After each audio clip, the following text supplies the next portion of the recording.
Assalamualaikum everyone. So we were talking about cardiovascular system in FCPS preparation और उसमें आपको cardiovascular system की फिलहाल फिजियोलॉजी पढ़ा रही थी जिसमें हमने काफी हद तक कुछ ना कुछ चीजें पढ़ ली थी और अब जो हमने अगली चीज पढ़नी है आफ्टर एक पहले मैंने आपको पिछली वीडियो में नॉर्मल एक्शन पोटेंशियल पढ़ाया और अब मैं जो पढ़ाऊंगी वो है pacemaker action potential. Pacemaker क्या होता है? हार्ट में वो चीज जो कि हार्ट की जहां से बेसिकली एक्टिविटी जनरेट होती है, जो उसका बीटिंग एरिया है वो होता है पेस मेकर उसको कहते हैं। और ये हमारे हार्ट में मेनली एसए नोड है जो कि ऑटोमेटिकली हार्ट की जो बीट्स जनरेट होती हैं या पूरा इलेक्ट्रिकल रिदम जो जनरेट होता है वो यहाँ से शुरू होता है। अच्छा, इसका एक्शन पोटेंशियल जो नॉर्मल एक्शन पोटेंशियल है जो हमने वेंट्रिकुलर मसल्स का पढ़ा था उससे बिल्कुल डिफरेंट होता है। उसकी क्या वजह? वेंट्रिकुलर मसल्स तब एक्टिवेट होते हैं जब उनके पास इलेक्ट्रिकल इंपल्स पीछे से आती है। ऐसे ही है ना, हमने कंडक्शन पाथवे पढ़ा हुआ है, ये हार्ट है, ठीक है। हार्ट में यहाँ पर हमने कहीं पढ़ा था कि एसए नोड होता है। मैं आपको एग्जैक्ट लोकेशन वगैरह सब कुछ बताऊंगी बिकॉज ये एफसीपीएस में बहुत इंपॉर्टेंट क्वेश्चंस एमसीक्यूज आते हैं, लेकिन अभी वैसे बता रही हूँ। एसए नोड एट्रिया, फिर यहाँ एवी नोड होता है, फिर एवी नोड से आगे यहाँ पर होता है आपका बंडल ऑफ हिस, ठीक है। बंडल ऑफ हिस के बाद आता है परकिंजे फाइबर्स एंड वेंट्रिकुलर मसल्स। मतलब यूं करके आपका यहाँ से इंपल्स एक जनरेट होती है और वो यूं यूं यूं करके पूरे हार्ट में फैल जाती है, ठीक है।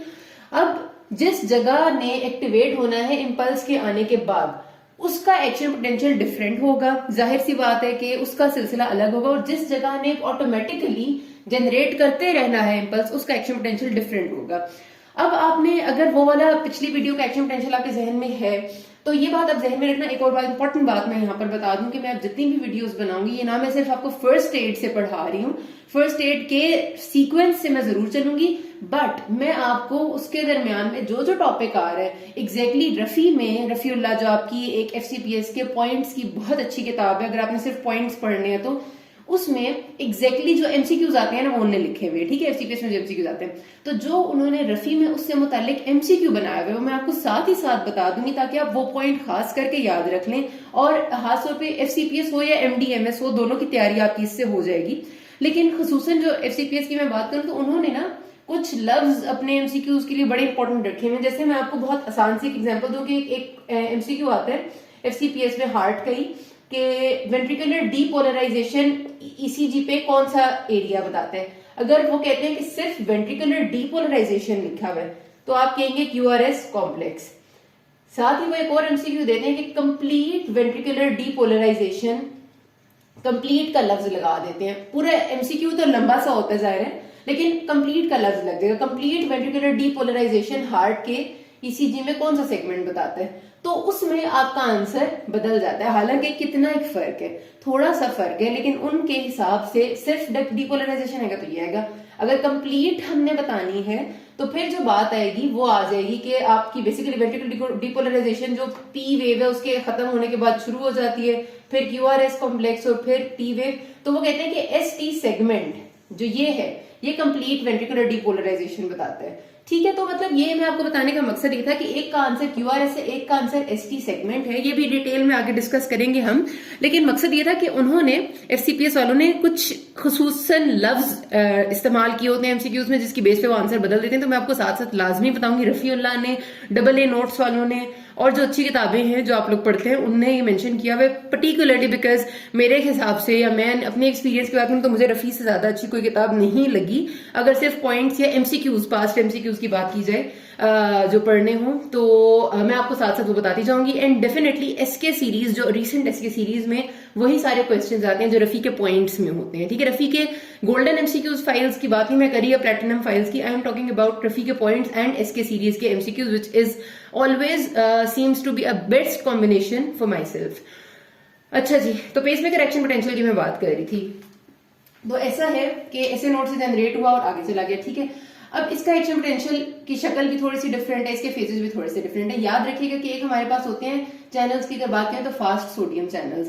फास्ट सोडियम चैनल्स वही वाले चैनल्स है वोल्टेज गेटेड सोडियम चैनल्स जो एक नॉर्मल एक्शन पोटेंशियल तभी शुरू होता है जब सोडियम चैनल खोलते हैं और हम कहते हैं कि सोडियम बहुत सारा अंदर आ जाता है और अब स्ट्रोक होती है एक्शन पोटेंशियल की। ऐसे ही है ना, यूं करके जाता है, ठीक हो गया। ये एक नॉर्मल एक्शन पोटेंशियल की मैं बात कर रही हूँ। ये वाले जो फास्ट सोडियम चैनल्स है ना, आपको पता है किसी भी इन चैनल को खोलने का एक कह लेंगे रेस्टिंग मेम्ब्रेन पोटेंशियल इनकी होती है या फिर एक नेगेटिव चार्ज इनके ऊपर होता है। तो फास्ट सोडियम चैनल्स को खोलने के लिए काफी ज्यादा नेगेटिविटी चाहिए फिर ये खुलते हैं। काफी ज्यादा का मतलब क्या है कि जैसे -1 कम नेगेटिव है, -10 ज्यादा नेगेटिव है। तो इस तरह ये समझने के फास्ट सोडियम चैनल्स को खोलने की नेगेटिविटी या फिर जो उसकी पावर है वो बहुत ज्यादा है। इसके बजाय एक और चैनल होते हैं कैल्शियम चैनल, जिनका ताल्लुक थोड़ा सा पिछले वाले एक्शन पोटेंशियल में भी था, इसमें बहुत ज्यादा है। ठीक है, ये जो कैल्शियम चैनल्स है ना, इनको ज्यादा नेगेटिविटी नहीं चाहिए। फॉर एग्जाम्पल अगर -10 पे फास्ट सोडियम चैनल्स खुलते हैं तो -1 पे कैल्शियम चैनल खुल जाते हैं। ये -1 और -10 में आपको सिर्फ एग्जाम्पल के लिए बता रही हूँ, असल वैल्यूज नहीं है, सिर्फ मकसद ये बताने का कि इनको खोलने के लिए हमें ज्यादा पावर चाहिए होती है, जबकि कैल्शियम चैनल्स जो है ये भी वोल्टेज गेटेड है, इनको खोलने के लिए उतनी नेगेटिविटी नहीं चाहिए। ये वाले एक्शन जो कैल्शियम चैनल्स है ये बेसिकली पेस मेकर का एक्शन पोटेंशियल स्टार्ट करते हैं, ये बेसिकली उसका एक्शन पोटेंशियल का अप स्ट्रोक बनाते हैं। ये जो फेज 0 है ये कैल्शियम चैनल्स हैं जो यहाँ से अप स्ट्रोक बनाते हैं। अब ये अप स्ट्रोक वाले फेज में सोडियम का कोई ताल्लुक नहीं, सिर्फ कैल्शियम का है। उसकी क्या वजह है, ये नेचर ने बहुत अच्छी चीज यहाँ पर क्यों हमें गिफ्ट इस तरह से की है, इस वजह से की है क्योंकि जो पेस मेकर है उसका एक्शन पोटेंशियल खुद ब खुद हर वक्त जनरेट होना है, पीछे से कोई चीज ने आकर उसे नहीं करना, ये ऑटोमेटिकली जनरेट होगा। ऑटोमेटिकली जनरेट तब होगा जब उसके ये कैल्शियम चैनल कम नेगेटिव पोटेंशियल पे ही एक्टिवेट हो जाएंगे, और जैसे ही एक्टिवेट होंगे अपस्ट्रोक यानी ये पहला फेज आ जाएगा। ठीक है, इसमें कैल्शियम चैनल्स ही आपके एक्टिवेट हुए होते हैं। जब ये फुली एक्टिवेट हो जाएंगे उसके बाद यहां से आपका अगला फेज शुरू हो जाएगा, जिसमें क्या होगा कि कैल्शियम चैनल्स की रीपोलराइजेशन यानी ये बंद हो जाएंगे, और हमेशा से आपको पता है कि जो रिपोलराइजेशन फेज होता है उसमें पोटेशियम चैनल ओपन होते हैं और पोटेशियम सेल से बाहर जाता है। ठीक हो गया, एक नॉर्मल तरीका जो आपको पता है कि हमेशा कैल्शियम सेल से अंदर जाएगा। तो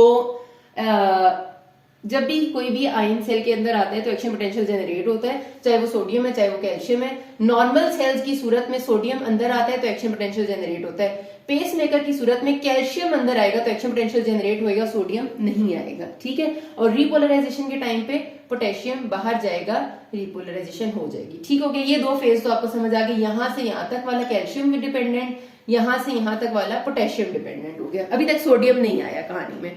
अब आएगा एक और चैनल जिसको हम कहते हैं फनी चैनल्स। फनी चैनल्स इनका नाम इस वजह से है बिकॉज ये एक रेस्टिंग मेम्ब्रेन पोटेंशियल हर टाइम ऐसे नोड में बना के रखनी है। फनी क्यों है, क्योंकि ये सोडियम और पोटेशियम दोनों के लिए ऑलमोस्ट परमिएबल है, ऑलमोस्ट। ठीक है, ये जो आपको हल्का सा स्लोप नजर आ रहा है ना यहां से यहां तक और यहां से यहां तक, इसकी वजह ये है कि जो फनी चैनल्स हैं इनको ऐसा नेचर ने बनाया है कि इनके अंदर दोनों की परमिएबिलिटी है। ये सोडियम को सेल के अंदर भी लेके आएंगे हल्का हल्का, ऐसे वाला नहीं, ये वो वाले फास्ट सोडियम चैनल नहीं है, हल्का हल्का, और पोटेशियम को सेल से बाहर भी लेके जाएंगे हल्का हल्का। नॉर्मली सोडियम सेल के अंदर आए तो आपको पता है कि सेल की एक्शन पोटेंशियल जनरेट हो जाता है, और पोटेशियम बाहर जाए तो एक्शन पोटेंशियल वापस आ जाता है, नहीं जनरेट होता। अब इन फनी चैनल्स ने कितना सोडियम अंदर लाना है और कितना पोटेशियम बाहर जाना है, इतना सारा लाना है कि थोड़ा सा सोडियम ज्यादा अंदर आए थोड़े से पोटेशियम बाहर जाने के मुकाबले। मतलब सोडियम थोड़ा सा इंक्रीज इन अमाउंट में अंदर आ जाए, पोटेशियम जो बाहर जा रहा है वो उतना उससे थोड़ा सा कम बाहर जाए। उससे क्या होगा, हल्का सी wave of action potential generate होगी। जो फास्ट सोडियम चैनल से यूं करके एक्शन पोटेंशियल जनरेट होता है ये वो नहीं है, ये एक हल्की सी वेव है। देखिए थोड़ा सा ऊपर आता है, और इस थोड़े से ऊपर करने का क्या मकसद है कि हमने उस पॉइंट पे पहुंचाना है इसको जहां पर कैल्शियम चैनल के एक्टिवेट होने का पॉइंट आ जाए, और इस पॉइंट पे जैसे ही कैल्शियम चैनल एक्टिवेट हो जाएगा तो फिर नॉर्मल एक्शन पोटेंशियल जनरेट हो जाएगा। ठीक हो गया, तो ये बहुत सिंपल है पेस मेकर एक्शन पोटेंशियल। मैंने सिर्फ आपको थोड़ा डिटेल में बताया, तो इसके बारे में आपने अगर ओवरऑल मैं आपको समरी बताऊं तो 3 बातें याद करनी है। Calcium channels which are voltage gated calcium channels जो कि लेस नेगेटिव पोटेंशियल रिक्वायर करते हैं, वो एक्शन पोटेंशियल जनरेट करते हैं ऐसे नोड में। अप स्ट्रोक उनकी वजह से होता है और डाउन स्ट्रोक नॉर्मली पोटेशियम की वजह से होता है। और एक जो इसका RMP वाला पीरियड है जो हल्का सा हमें कहने बूस्ट देता है वो है फनी चैनल्स। ठीक है, जिसमें सोडियम की थोड़ी सी ज्यादा अमाउंट बाहर जाके हल्का सा स्लोप को अपवर्ड करती है, बट उसकी वजह सिर्फ और सिर्फ कैल्शियम चैनल को एक्टिवेट करना होता है, pacemaker action potential generate हो जाता है। ठीक है, ये बात यहाँ पर खत्म होती है। किसी को मसला है can ask me. Thank you.